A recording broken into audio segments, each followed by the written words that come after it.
નમસ્કાર, આપ જોઈ રહ્યા છો ICB 24 ન્યૂઝ। જોઈએ આજના સમાચાર।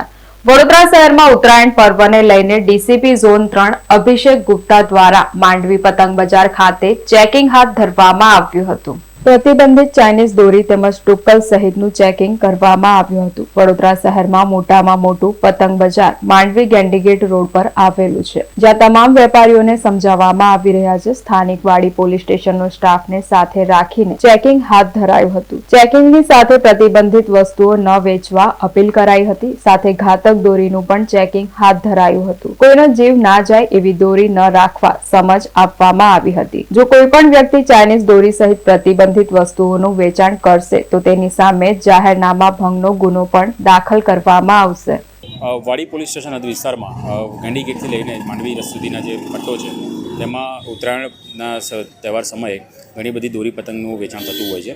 તો અહીંયા જેટલા પણ સ્ટોલ લગાવવામાં આવેલા છે તેને અત્યારે ચેક કરવામાં આવ્યા છે અને જે તેઓ દોરીનું વેચાણ કરે છે તેમાં કોઈ ચાઇનીઝ દોરી, ચાઇનીઝ તુક્કલ કે ગ્લાસ કોટેડ દોરી તો નથી, એ બાબતે અત્યારે ચેકિંગ કરવામાં આવ્યું છે અને તમામ જે દુકાનદારો છે તેમને સમજ આપવામાં આવી છે કે આ બધી જે ચાઇનીઝ દોરી અને ગ્લાસ કોટેડ દોરી અને ચાઇનીઝ તુક્કલના વેચાણ પર પ્રતિબંધ છે તો તેને ન વેચવી જોઈએ અને એ બાબતે અત્યારે હાલમાં તપાસ ચાલુ છે અને ચેકિંગ કરી રહ્યા છે। જો કોઈ માંગવા આવે તો પહેલાં તો મેં ઘણી બધી દુકાનો પર ઓલરેડી સ્ટીકર લાગી ગયા છે અને ઘણી દુકાનો પર સ્ટીકર લગાવવા માટે જાણ કરવામાં આવી છે કે આવી કોઈપણ પ્રકારની દોરી, ચાઇનીઝ તુક્કલની માંગણી કરવી નહીં અને તેઓ એ વેચતા નથી।